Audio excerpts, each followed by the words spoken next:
Everybody, welcome to the show around the nation right here, TYT Nation. A big Monday show for you guys today. There's a lot of stuff that happened over the weekend, so we're going to talk about that, because I said there's a lot there. So I am feeling better today, if you hadn't noticed, and I'm ready to do the news. So, like I said, we've got a lot of important stuff. We're going to talk a lot about Charlottesville. I know, like, we're doing the whole show on it. A lot of different stuff related to it. We've got, what happened, an overview of what happened. We've got one of the victims. We have a perpetrator of one of the murders that happened there. We also have Republicans going after each other, as well as after leftists, or whatever you want to call them, progressives, liberals, or whatever, on that violence. And then, of course, there's a little bit of fallout from the business world on Donald Trump and his statements about what happened in Charlottesville. So, like I said, we got a lot of news on that. So I want to get to that real quick, but let's do a couple of patron shout-outs first. I want to thank Kyle Henshaw, Peter Willett, Sean Hubbard, Malik Hosier, Raven M. Molisi, Tira Amalad, Peter Lund, Billy Joe Kane, Alfred Anianwu, I think. I'm terrible with names. Michael DeVoe, Luke Richter, and Vaughn Jenkins. So thank you to all you, as well as Brian Newton. You guys are awesome. Thank you for supporting independent progressive media.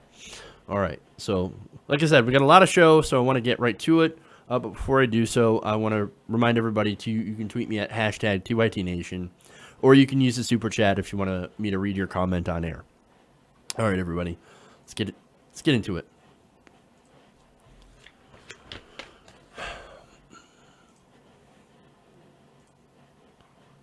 All right.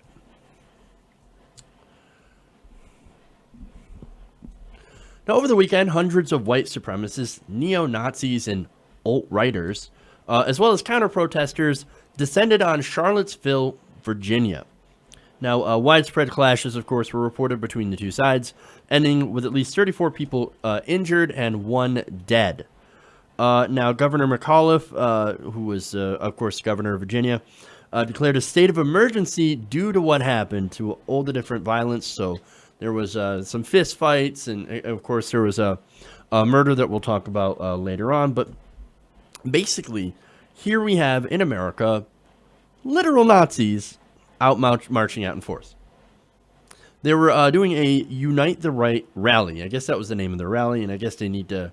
Apparently, they felt the need to unify all the different factions of the white supremacist movement. You got the nationalists, you got the white supremacists, straight up racists, you got the neo-Nazis, the Confederates, all coming together. So, that's a group of wonderful people, okay, that we have. Now, the reason I guess that they were out there was to protest against this, the removal of a statue of Robert E. Lee, who, by the way, I got news for you. Robert E. Lee was a traitor to America. I shouldn't have to remind people that the Confederates were literal traitors to America. So it's kind of ironic when you fly an American flag next to a Confederate flag. Those two things couldn't be the opposite. But these people aren't exactly bright. These are the people that still haven't figured out that we're all the same, even if we have a different skin color. But anyway, and looking as far as the Confederates and stuff, they didn't believe in our country. They didn't believe in America, because look, up to a certain point, America, we were fine with owning slaves. The country was, and then they decided, you know what, not so much of a good idea. At that point, of course. A lot of wealthy plantation owners in the South, they were like, no, that's our entire business model. Our entire business model is based on free labor, and that free labor is, of course, slave labor. We owned people, and we would like to keep the right to own people. And since a lot of people in the North, the industrialists, said, well, we want you to stop owning people, they decided, no, we're going to break off, we're going to create our own country that has the foundation. Our country is literally going to be based on a foundation that black people are inferior and therefore can be enslaved. Okay, wonderful. So, hey man, look, if that's your heritage, and if you want to defend that, all right, man, just at least be honest about it. Your heritage is based on owning black people as slaves.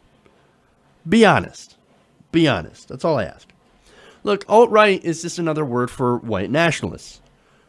And that's another word for Nazis. Now, you might be like, come on, Jeff. You're going a little far with this Nazi thing, okay? Here you go. You leftist cuck. How dare you call people you disagree with Nazis? Well, okay. Look, I'm going to show you some pictures of some of the people that were marching, and then we'll let you decide whether or not they're Nazis. All right? So let's take a few pictures. Okay. So, yeah. I mean, look, hey, they're carrying tiki torches, and maybe they're just waving. Okay? Maybe they're just trying to wave. All right, well, let's look at some more then. Yeah, that appears to be a literal Nazi flag. Okay. What about this one? Yep, that's another Nazi flag. Right next to a Confederate flag. That's very, very interesting. How they seem to be together. Now, another thing that was reported to have been overheard is people shouting blood and soil, which is a phrase used by Nazis in Germany. It was to say that, well, German blood belongs on German soil. So American blood belongs on American soil. If you don't have American blood, which literally isn't a thing, there's no different type of nationality blood, okay? If you don't have that American blood, you need to get the fuck out. And by American, we mean white. Okay. So the irony here is you have two of America's greatest enemies, Nazis and Confederates, that happen to be on the same side. That's not an accident. Why? Because their views are the same. A country where white people run everything and minorities either don't exist or they live in servitude as second-class citizens. Don't sugarcoat this shit. All right? They are literal Nazis. This is the shit that they believe. You can't get any more un-American than that. Now, America is not just one race or one idea. It's multiple races, religions, creeds, and ideas. And unfortunately for them, hate's not one of those ideas. Now, look, I know they claim this is a whole free speech issue, right? Well, in a way, that's true, right? Well, so long as you remain peaceful, you do have a right to speak in America. That's what the First Amendment actually represents. Okay. But that does not mean that they can't have their speech countered. And let me just go on about something here that pisses me off continuously about the right and their free speech argument. Now, they continue to misuse the whole idea of free speech, the whole meaning. Now, for example, whenever somebody from the right gets protested, they immediately they whine and cry and bitch that somebody is infringing on their free speech. Oh, how dare you not let me speak? Well, the college campuses are a pretty good example, right? Now, I actually think that Milo Yiannopoulos and Mike Cernovich and that one guy that I argued over was Star Wars, I think Posobiec or something like that, had the weird name. Look, I think those guys should be able to speak on a college campus if they want. I don't have an issue with that. I think their ideas are stupid or they're very silly. But at the same time, hey, you have a right to speak as long as it's not violent, right? And I also don't have an issue with somebody counter-protesting that or protesting that speech. That's fine as long as you're not violent. Now, if you're violent, then you need to get your ass arrested. I mean, that's common sense, right? You arrest the people that are perpetrating that violence, and you get them out of there. That's fairly simple, right? Now, my issue here is that every time somebody gets a little bit of protest, a couple of people shouting them down or something like that, immediately they scream about their free speech being violated. Which, by the way, they're doing right now when it comes to Charlottesville. Oh my God, these protesters, they shouted us down. Oh my God, how dare you? You have violated my free speech. But let's get something straight. Unless the government comes in and says, you cannot say that. Or if you say that, you're going to get in trouble, you're going to go to jail. Well, then it's not an infringement of your First Amendment. All the First Amendment does is guarantee that the government can't come down and crack down on your speech and put you in jail for it.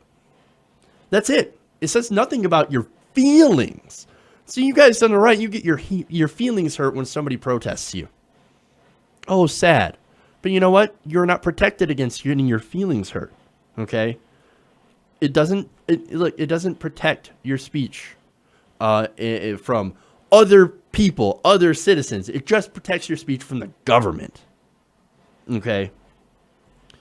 It sounds like these people want to have a literal safe space created for their own hateful ideas. Now, there's another problem here, and it's a problem of false equivalence. Like, for example, some of what they believe, they think is actually valid. It's not like, okay, look, if you want to have an argument, right, about whether or not tax cuts help stimulate the economy, and there's proof of small stimulative effects of tax cuts for certain groups, and there's a point where tax cuts can be redundant. We've gotten past that, as well as tax increases. And I think that there's like a sweet spot where you get the most growth. You can have an argument on where that sweet spot is and where tax rates should be. Now, you can't have an argument about with somebody who says we think black people are inferior and, oh, by the way, Jews run the media in the world. You can't have a rational argument with that person. That person's gone. Those two arguments are not equal. Those two sides are not equal. This is not a debate. Okay? And when you say shit like that, you don't get to play victim when you get challenged on that hateful idea. And I know that we're never going to sway these people away from those ideas. And you know what? That's okay. What our job is to do is to point out where they're wrong, point out the flaws in their arguments, and actually prevent them from controlling the actual narrative. I think that's the only way we're going to be able to crush those ideas. And we do so with our own ideas and counter their speech with our own. Okay. So that's it on that. All right, let's move on here.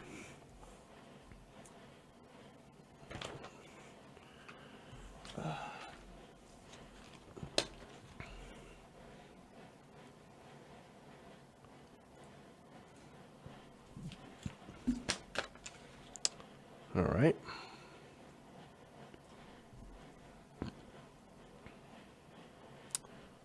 Now, the man who allegedly drove his vehicle into a group of counter-protesters in Charlottesville that injured 19 people and killed one has been identified as 20-year-old James Alex Field Jr. of Ohio. Now, Fields had recently traveled from Virginia to Ohio to take part in this Unite the Right rally, along with fellow white supremacist nationalists and so-called members of the alt-right. Now, look, I'm a big believer in protest, and I'm a big believer in counter-protest as well. Now, what this guy did, though, wasn't either of those things. It was actually heinous and should be rightly denounced by everyone. And it doesn't even matter if you're sympathetic to this guy's views. You should also be condemning this straight-up violence. Now, after all, when some of the violence at college campuses happened, people on the left, a lot of them actually condemned that and said, no, this guy's got a right to speak. Not to say that what they're speaking, these situations are was equal. They're not equal. Because what happened in Charlottesville was flat out murder. This guy intended to hurt people. You don't ram your car into a crowd of people hoping that you don't kill someone or don't hurt someone. No. Look, that's not peaceful protest. Now, of course, some in the alt-right community, some are praising this guy, and others claim, and get this is great, they claim that he's a leftist. Okay, we'll see about that, shall we? Now, according to election data, he's a registered Republican. Okay, well, look, number one, that's actually not a bad thing. Doesn't actually say anything. Plenty of Republicans are actually lovely people. I don't agree with them on a whole host of different issues. But okay, that's fine. The fact that he's a Republican, don't really care. Okay, not a big idea. Not a big problem. But to say he's a leftist, well, registering as a Republican, you have a really funny way of showing it. But is he a Nazi? Is that fair? Is it fair to call him a Nazi? You know, a lot of people are saying that him and a lot of the other protesters, they're Nazis, right? Now, I also know that a lot of people on the right tend to think that we on the left overuse that term. Now, look, in some cases, they might actually be right. We do overuse the term. Now, I even say that. But in this case, I think, well, how about we look at some evidence from people who knew this person? Now, one of them was his history teacher, Derek Weimer. Now, Weimer said he taught Fields during his junior and senior years at Randall K. Cooper High School back in Kentucky. Now, this was a class called America's Modern Wars. Now, for this class, Fields wrote a deeply researched paper about the Nazi military during World War II. Hey, man, that's a perfectly decent topic to broach. And actually, very interesting. I'm also very interested in World War II history, right? So far, nothing wrong about doing some research. Okay? Now, here were some problems with this. Other than, look, again, it was very well done, very well researched, but there seemed to be a little bit of a tone behind it. In fact, the teacher said, quote, "It was obvious that he had this fascination with Nazism and a big idolatry of Adolf Hitler. Quote, he had white supremacist views. He really believed in that stuff." Now, that's problematic. Now, they mentioned that his research was very well written, but it appeared to be a, quote, big love fest for the German military and the Waffen-SS. Oops. So, look, that seems fairly clear. Said he has a big idolatry for Adolf Hitler. Now, is it fair to call him a Nazi? Well, for my opinion, I think it'd be fair at this point and very obvious to say that yes, but there's more. Now, he also said he would say things that had that bent to it. Weimer told ABC News of Fields' interest in Nazism. He really thought the Nazis were pretty cool guys. Oh, again, super obvious, but there's more. Some of Fields' classmates at the school recalled a trip to Europe a group of students took after graduation in 2015. When they visited the Dachau concentration camp, two of the students on the trip said that when they arrived at the concentration camp, Fields said, quote, "This is where the magic happened." Now, let me remind you what a concentration camp was. It's where they literally murdered people. They would gas them, and they would burn them. And yet this guy refers to it as magic. Disgusting human being. Absolutely. And look, and if you agree with him, you are also a disgusting human being. End of story. I'm not even going to argue with you. If you think, that Hitler was onto some ideas, you're a disgusting human being, and you're a piece of shit. All right. Now, speaking of pieces of shit, no, I probably shouldn't say that. Richard B. Spencer, leader in the white supremacist movement who coined the term alt-right, said he wasn't aware of who Fields was, but was told he was a member of Vanguard America. Now, what's Vanguard America? Well, it turns out they build themselves as the face of American fascism. Is it still not fair to call him a Nazi? Look, if you're ignoring this and you're still saying that's not fair, well, then you're not paying attention. You're doing it on purpose. You are purposely ignoring this for a reason. Now, take Vanguard America, right? Now, Vanguard America, they're like, oh, no, we didn't have anything to do with this. They said in a statement tweeted Saturday night that they had denied any connection to Fields. However, in several photographs circulated online, Fields was seen with the group while sporting its unofficial uniform. He wore a white polo, baggy khakis, and sunglasses while holding a black shield that features a common Vanguard symbol, and in videos, members of the group chanted "blood and soil." Now, as I said, that term, blood and soil, refers to a defining Nazi ideology that emphasized the idea that German blood belonged on German soil, and then, of course, in the American context, American blood, American soil, meaning essentially white people. Okay. But, of course, the denials will continue. The shields seen do not denote membership, nor does the white shirt, the group said in a statement. The shields were freely handed out to anyone in attendance. Sure. Okay. But what's funny is, for a non-member, he seemed to know a lot about them. their chants, their dress, and kind of knew what they were about. Very interesting. But what's more interesting is the fact that that group made no attempt to denounce Fields, nor did express any sort of remorse for the lives that were lost. So basically, what they're doing is like, I don't know, man. I don't know this guy. I mean, he believes in everything that we believe, and he was at the rally, and he dressed like us, but he had nothing to do with us. And by the way, as far as any sort of remorse, no, none. None. All they were doing is throwing their boy under the bus. Yeah, with friends like these, man.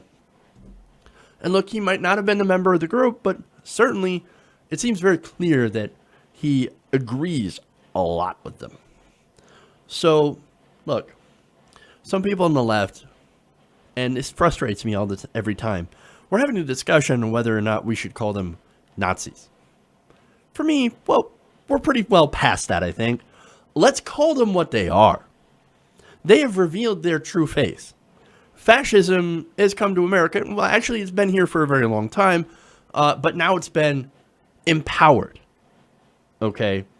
There is no better testament to that than what we saw in Charlottesville this last weekend. It's not even a question anymore. We should have no longer any doubt who we're dealing with, and we should have no problem calling them out by name.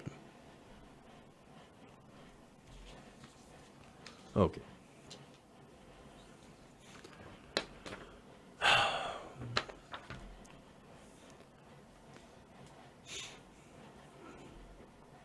Let's move on.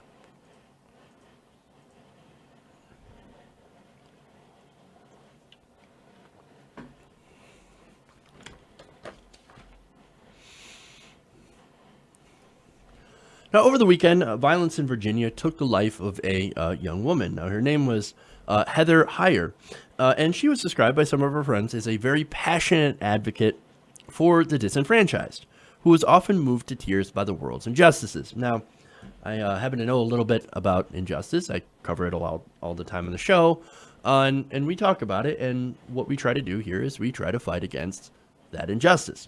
Now, speaking of an injustice, it's one that actually happened to her. Now, during a protest, she was run over by a member of the so-called alt-right and was unfortunately killed. There was also 19 other people that were injured when this car struck a crowd of counter-protesters. Now, look, I don't really want to focus on her death or who killed her, but I actually want to focus a little bit more on her life and her motivations for being in Charlottesville. Now, one of her friends, Marissa Blair, described her as a, quote, sweet soul, adding that, of course, she did not deserve to die. Others said that Ms. Heyer, who lived in Charlottesville, had often spoke out against inequality and had urged coworkers to be more active in their community. Heather was, quote, a very strong woman, according to Alfred A. Wilson, manager of the bankruptcy division at the Miller Law Group in Charlottesville, where Ms. Heyer worked as a paralegal, alongside of waitressing and bartending. Now, she did not have a background in law. However, she had an eye for detail and was a people person. And she did not stop working as a waitress, even after she started working at that law firm. So, look, that tells me she was dedicated. That she was somebody who was very hardworking and believed in the things that she believed, and she put those beliefs into practice, which I absolutely love. Now, it's because of Heather that I started tipping people a lot better, according to Mrs. Blair. Now, again, not only that, but I mentioned that she was very, very hardworking. Apparently, she also strove to improve herself by taking classes and studying a lot. Now, in fact, Wilson said, quote, if she's going to do something, she made sure she understood it. She was so dedicated that during her first 2 years in the job, she didn't even take any vacations. So again, very, a people person, very hardworking, very active in the community. Wonderful. Now, not only that, but she stood up against any type of discrimination. Quote, that's just how she's always been. Now, Mr. Wilson also said that he had found her at her computer upset many times.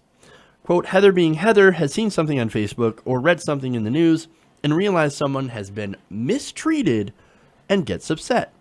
Now, an example of this is that he says has a story of a couple of years ago where she was dating someone, and they brought up the issue of Mr. Wilson. Now, Mr. Wilson is an African American that happens to be doing very well. Now, apparently, this person was agitated that they were friends. Well, that's really weird. I mean, why would you get agitated if, your girlfriend had a black friend? A black friend that happened to be doing very well. That's very interesting. And sounds a little racist. Now, according to Mr. Wilson, quote, she just didn't like the way he was judging me as a minority male that's doing well for myself. Adding that Miss Heyer stopped seeing the man after that. So she found out this guy has some racist tendencies and like, no, I'm not going to deal with that. You treat my friend the way you would treat anybody else, or else we're done. So there's respect on that. Now, she also often posted messages on Facebook about love and equality. That's good stuff. And according to her friend Blair, she's always so passionate and she speaks with so much conviction all the time. So again, there's a lot of good stuff about her. She was very upset about injustice, and she decided that I'm going to actually do something about it, which unfortunately led her to Charlottesville. Now, for her activism, according to the New York Times, was more than about just sitting behind your computer screens. You got to get out to your community and actually do things. And of course, she certainly did. Now, her mother also went and talked to the Huffington Post, and she said, quote, she always had this strong sense of right and wrong. She always, even as a child, was very caught up in what she believed to be fair. Somehow, I almost feel that this is what she was born to be, as a focal point for change. I'm proud that what she was doing was peaceful. She wasn't there fighting with people. She recalled that her daughter was charitable and reached out to the underprivileged. She said that Heather used to invite friends who were having a hard time to stay with them, sometimes for months. Anyone who needed help received it. Others knew that Heyer expressed similar others that knew Heyer expressed similar sentiments. A neighbor in Charlottesville told HuffPost that she lived her life like her path, and it was for justice. She added that no mother wants to lose a child, but I'm proud of her. I'm proud of what she did. So that right there, I mean, look, there is every reason to be proud. You know you did right as a parent when your kid actually gets moved by injustice in the world and actually goes out to try to fight against that same injustice. And for that, I couldn't respect her and her mother enough. I mean, look at what she's done. She's taken her beliefs and she's put them into practice. And you can't get better than that. So rest in power, Heather Heyer. And on the fight for against injustice, don't worry. We'll take it from here. Okay.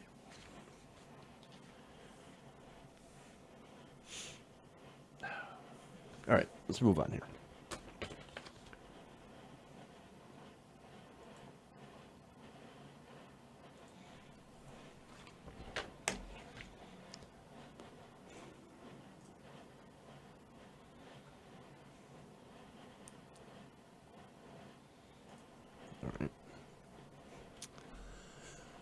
Now, it didn't take long for certain Republican officials to blame the left for the violence that happened in Virginia. And here we go. We're off. Apparently, just a day after the violence had claimed the life of a young woman and had injured many others, a member of the New Mexico Republican Party decided that he was going to go on this rant against the left for causing this. This is amazing. Now, on Facebook, Roman Jimenez, who is the New Mexico Republican Party leader, said, quote, these violent leftist protesters are the brainless robots that are created by evil Soros money. Evil Soros money. Already, this is great. He said the white ones have been taught to hate their color, the women taught to hate men, black and minorities want to kill whites and police. Really? That seems way off base. I mean, take me for example. I'm white. I don't hate being white. I don't love being white. You know why? It's literally a non-issue to me. What my skin color is doesn't define me as who I am. I mean, sure, I myself have privilege because of it. And I, acknowledge that I have certain privilege, and the fact that I don't get pulled over when I'm going back and forth to the store for no reason. Or that I always get the benefit of the doubt, which is actually what white privilege is. You just get the benefit of the doubt, and you don't have certain people don't have certain preconceptions of you based on that skin color. But other than that, to me, it means literally nothing. No, what I hate are racists and fascists. I'm not a fan of those. Okay, and as far as women being taught to hate men, again, no. Black and minorities wanting to kill white people and police, no, and no. Amazing, right? But it's all about projection, right? So here's what happens: they get money from their big donors, right?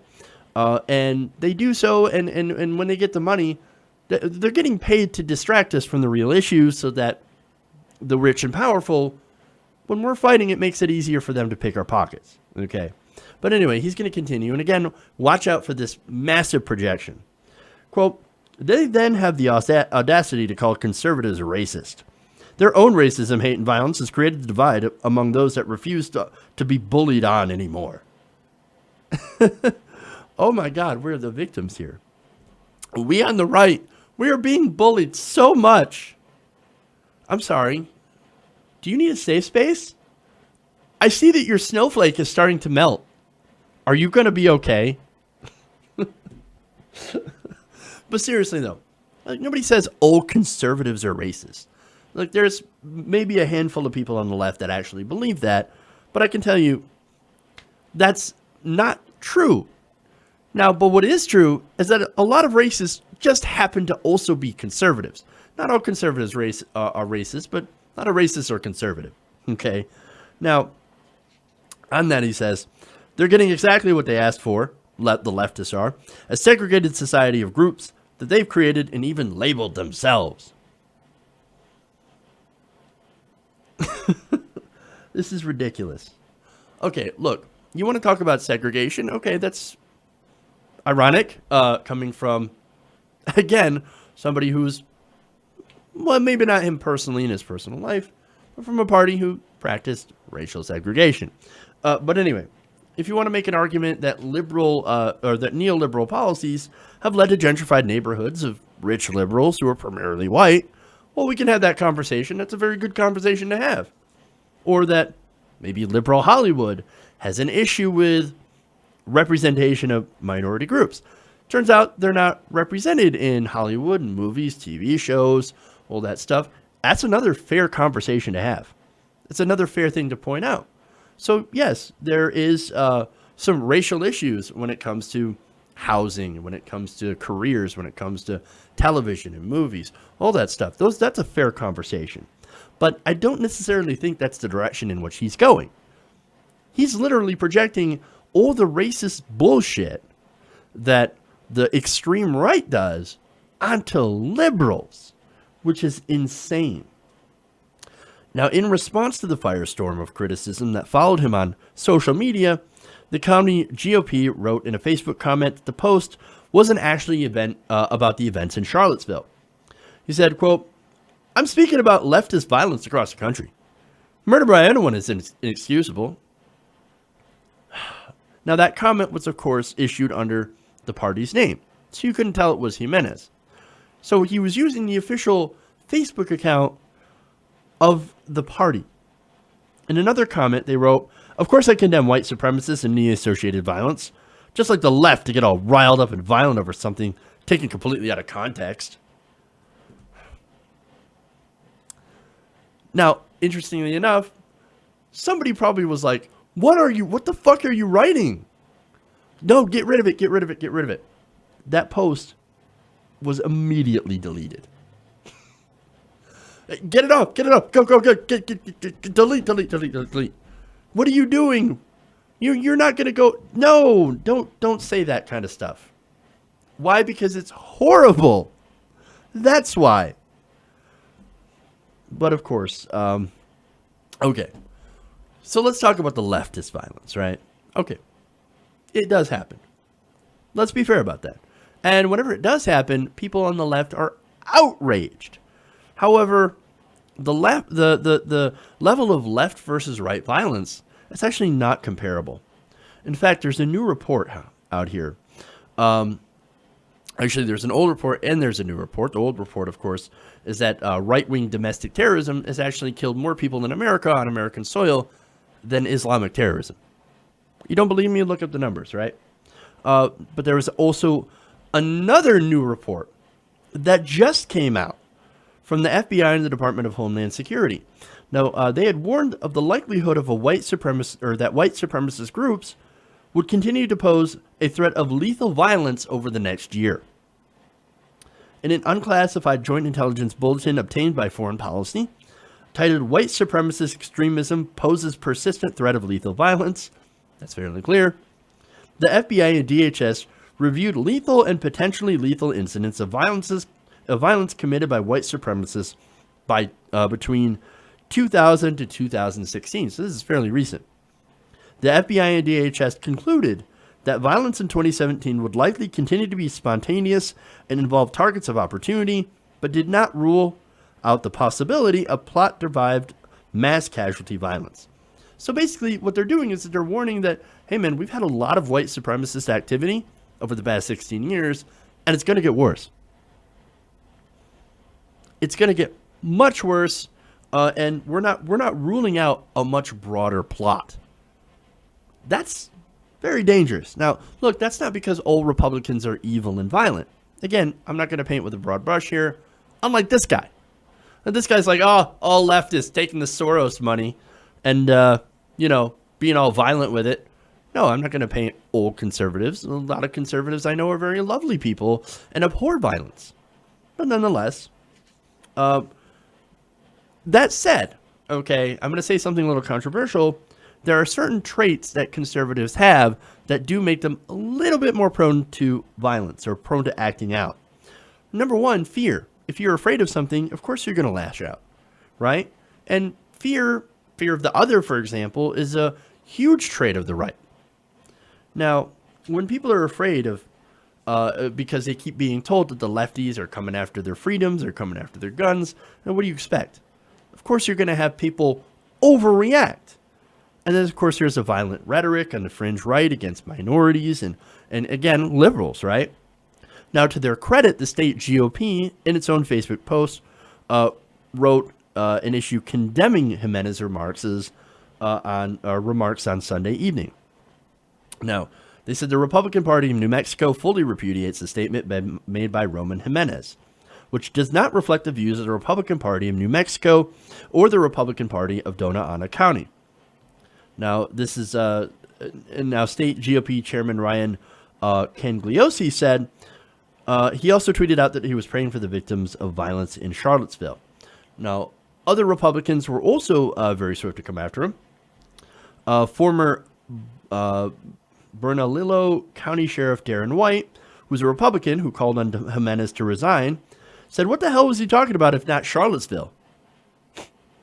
And he said that Jimenez appeared to be, quote, defending the brutal murder of an innocent American by a neo-Nazi. Very interesting. Now, in a response to Jimenez's original Facebook post, Mark Millionaire of Las Cruces called it, quote, deranged.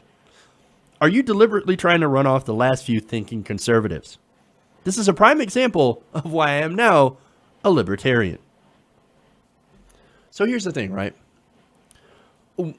Look, after the election, we thought, oh, Republican Party, unified, right?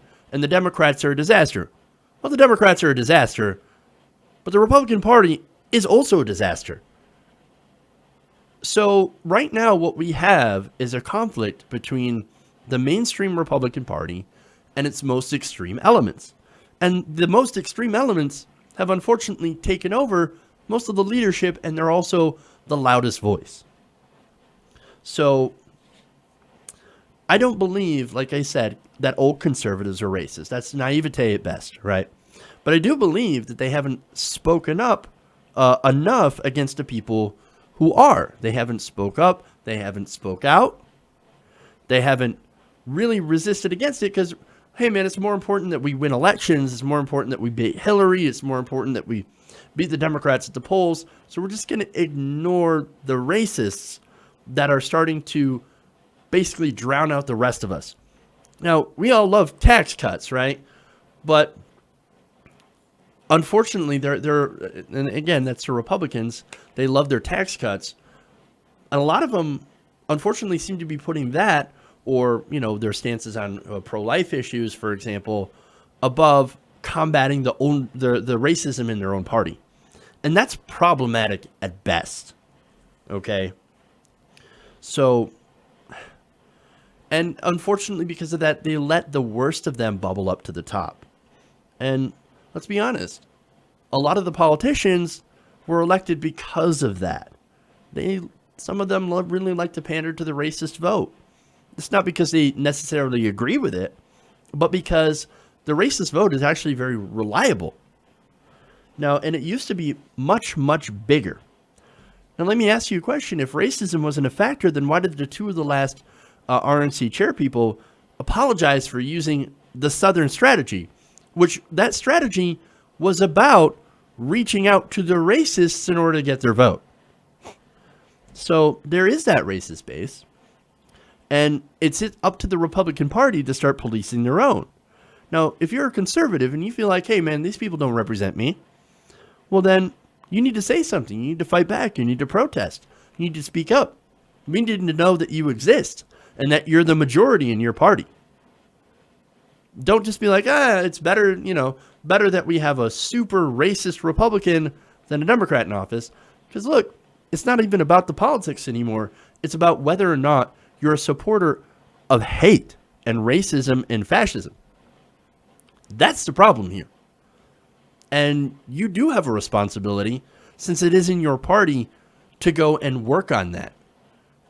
And to get those people, if they don't represent you, then don't allow those people to take leadership positions, and make sure that everyone knows that they're not what represents the conservative movement overall.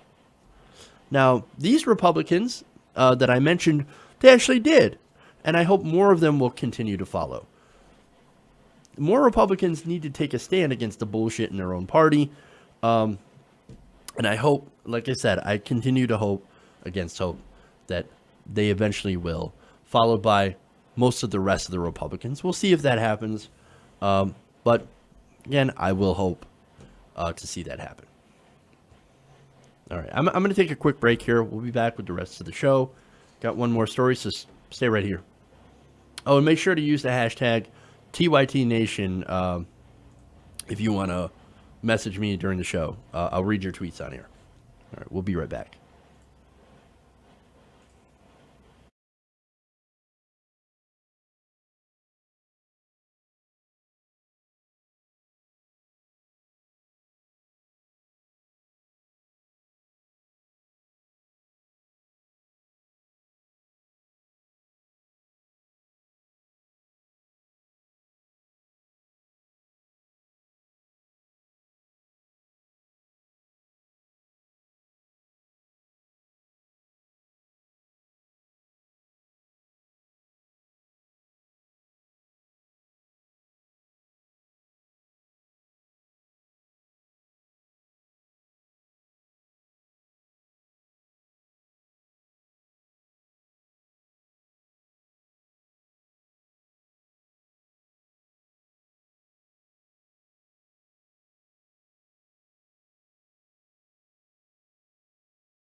right, back and around the nation here. Jeff Waldorf with you. I'm going to answer a hashtag TYT Nation here from Raven Dawnhead. She asks, do you think we should consider starting 2 different countries? If or no? If so, why? If not, why? That's an interesting question. No. That is my answer. No on that. Because look, the racists and the white supremacists, they are a small minority of America. Believe it or not, these people do not represent the massive majorities of America, of Americans. So, no, it would be fairly stupid to split the country over that. So, no, I'm not in agreement with that. I think that's a ridiculous idea. I know someone like, oh, Cal exit. You know, that sounds about as dumb of an idea as when the conservatives were like, we're going to take half of Colorado and we're going to turn it into our own state. Okay? Why? It's dumb. Okay. Anyway. I don't agree with it. I'm sorry. So there it is. Okay. Also, can we deport all these Nazi white supremacist Trump supporters? No, we cannot. That's not how it works. Sorry. Again, sad. All right. So now let's go on to our final story here. Get rid of that. All right. Let's see. Okay. It turns out we've had another defection in Trump's Manufacturing Council. Earlier today, CEO of Merck, Kenneth Frazier, resigned from the President's American Manufacturing Council in protest of Trump's response to the violence in Charlottesville, Virginia. Now, at first, Trump decided to blame many sides for the violence that killed one and injured at least 36 others. In fact, let's take a look at his response here. But we're closely following the terrible events unfolding in Charlottesville, Virginia. We condemn in the strongest possible terms this egregious display of hatred, bigotry, and violence on many sides. On many sides. What is vital now is a swift restoration of law and order and the protection of innocent lives. Many sides. Many sides. Seriously? Many sides. So you're not going to blame the literal Nazis in the streets that are running people over? No. He's going to say that it's the fault of many sides. That was, I believe, on Saturday.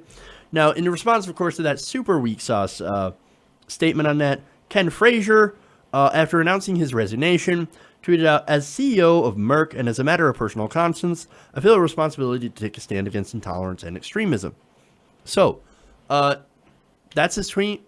Again, he resigned. He's no longer part of that council. So, how did Donald Trump take it? Not very well, because he's a man-baby child. He tweeted out, now that Ken Frazier of Merck Pharma has resigned from Drug Manufacturing Council, or President's Manufacturing Council, he will have more time to lower rip-off drug prices. Okay. Hey, moron, you're the one who's actually supposed to try to make that happen. Now, I didn't see you pushing for a bill to pass that. I'm just saying. Maybe you did. Maybe you supported the Bernie Sanders bill that would have, allowed us to buy cheaper drugs from Canada. Oh, great. Now, if you supported that, awesome. Ted Cruz also supported that, and I give him credit for that because it's smart policy and it's actually going to do something good for America. Now, of course, look, okay, on what's good for America. Drug prices are insane. We know that. It's a ripoff, and he's absolutely right on that point. And again, I've commended that for his point. However, it seems to be very convenient that now you start talking about it again right after he criticized you. Very interesting. Now, later on, of course, after considerable pressure, Trump did hold another press conference where he said racism is evil and those who cause violence in its name are criminals and thugs. including the KKK, neo-Nazis, white supremacists, and other hate groups that are repugnant to everything we hold dear as Americans. So Trump later on is like, oh, yeah, my bad. I didn't actually call out the white supremacists, so I'm going to have to do that. Oops. But look, make no mistake. I believe that this was forced on him. Now, his original statement was so incredibly weak sauce. Again, he was blaming many, many sides without calling out what sides it is. Now, look, during the campaign, he was like, you got to call it radical Islamic terrorism, right? You got to call it by name. You got to call it by name. President Obama won't even call the problem by name. That's interesting. Well, you're president. White supremacists and neo-Nazis are the problem. And yet, at first, you refuse to call them by name. That's weird. Now, again, super weak sauce. So I don't think he actually got a lot of pressure from not only the media, but his aides, probably some people at Fox News that he talks to. And they were all telling him the same thing. Dude, you got to come out with a strong statement. You actually have to repudiate Nazis. Oh, yeah, I guess. In fact, here's a video of the mooch out there criticizing Trump's statement.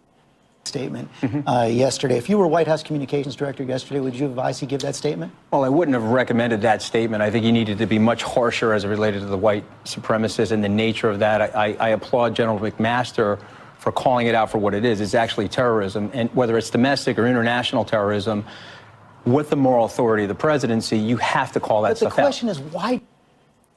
Okay, he's going to ask. The question is, why didn't he come out with it sooner? Well, that's a very good question. I wish I had an answer for you. But look, Scaramucci, pretty strong statement. Although I guess you could be like, well, dude, he did get thrown under the bus by Trump. So, I don't know. But nonetheless, I do want to give him credit anyway, as well as General McMaster for saying, hey, man, this is terrorism. This is awful. We're condemning it in the strongest terms. And, of course, you had a lot of Republicans out there that were also coming out strongly against this and also criticizing Trump for his weak-ass statement. So he was feeling the pressure from all sides, and that's great. I love it. Now, you also had others in the business community making statements like this. Quote, I support Ken Frazier's decision. This is Meg Whitman, CEO of Hewlett-Packard, sent a tweet, and thankful we have business leaders such as Ken to remind America of its better angels. Now that, I would definitely not go that far. Again, drug prices, kind of insane. You could do something about that. But again, profits over people, I guess. So, and I think that's a fair criticism. But, and look, in terms of optics, for his company, that's a grand slam. It's a slam dunk. Okay, that's two different sports, I realize. You could even say it's a touchdown. Of course, it makes sense. Yes, your president doesn't call out explicitly the KKK, at least until 2 days later. Yeah, you should pull out and be like, distance yourself. Because like, hey man, no, that's super easy to criticize white supremacists. Like, everybody hates them. Slam dunk. Slam dunk. In fact, after this happened, after he decided to pull out, Merck's stock jumped immediately. It rose nearly 1%, which is the biggest jump in nearly a month. So, I'm just saying, a lot of people were like, oh, he left that council, the manufacturing council, because of Trump's racist ass? We're going to buy some stock. And now, of course, like I said, Frazier is joining former Uber CEO Travis Kalanick, Tesla CEO Elon Musk, and Walt Disney CEO Robert Iger, who also departed the President's Strategic Policy Forum back in June for different reasons, of course. Elon Musk, he left because Trump pulled out of the Paris Climate Accord. I forgot why the Uber guy left. I think maybe over immigration. So, yeah, there's a lot of people that left these forums. At first, they were like, okay, we can work with Trump. We don't like him, or some of us don't like him, but we can work with Trump. And, we can do that, maybe do a little business. And then they find out just how horrific this guy is. And like, I can't work with this guy. But, so now here's the problem with some of the left in the corporate media. Now, Look, it might have sounded like I'm praising this guy, but I'm actually not. And I actually have a problem with people going, oh my God, this is the best decision ever. We now love Merck. No, that's ridiculous. Look, you shouldn't go to Gold Star for distancing yourself from a president who was okay with white supremacists. Now, I know he said he didn't, or he's not, but again, this is a pattern with him. Only under extreme pressure does he try to distance himself from these white supremacists, these hate groups, okay? And look, here's the thing. We know why all these different companies joined, Elon Musk and Tesla included. I like Tesla. I think they're doing good work. But they're still a corporation. They're still out there primarily to make money. So, Elon Musk, he goes in there and he says, hey, man, I'm going to work with you. And maybe I can get my agenda passed. But also, if we get a few tax cuts and incentives our way, I wouldn't mind. Because it's business. They want to get good deals. So they work with the administration. So maybe they'll lower their taxes, maybe get us some sweetheart deals, a little bit of deregulation thrown in. It's good for business, right? But at this point, now, like GE is one of the only ones left, okay? Trump's too toxic for most of the business community. And that says something. Now, why did it take 2 days for the president to denounce white supremacists? 2 days. It took 2 days. And at first he blamed many, many sides. You saw the video, right? Look, denouncing Nazis should be a layup. A slam dunk, hole in one. Again, more sports analogies, right? It's the easiest fucking thing to do in the world. So why did it take 2 days for him to do it? It's not like he's not on vacation. He's on vacation, literally right now in Bedminster. He's got nothing better to do. Was he too busy golfing? No, if he's paying attention, he should be like, oh man, this is a really bad situation. Oh, the white supremacists and the KKK? Well, they're terrible guys. And I denounce them wholly 100%. 2 days. Again, this is a pattern. And I think we already know the answer of why it took so long. And that, unfortunately, is probably the worst thing about this entire story. Okay.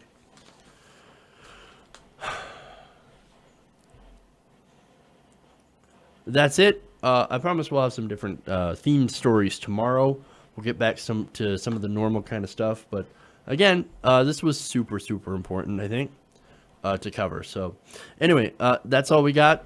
Thanks for tuning in. Make sure to like and share this video, the stream, and also share the videos that come up later on in the YouTube, on the YouTube channel. It's youtube.com/TYTNation. We'll put out videos later today. So check those out. If you could share them, that'd be awesome. Also, if you want to support us, patreon.com/TYTNation. And of course, you can follow me on social media at TYTNation or use the hashtag TYTNation. All right. So with that, we're out of here. We'll see you guys tomorrow. Same time, same place. 3 p.m. Eastern, right here. No Ron tomorrow. We're moving him to a different day, so stay tuned for that. And again, thank you, everybody. Love you guys. And remember, change begins with you. Good night, TYT Nation. We'll see you tomorrow.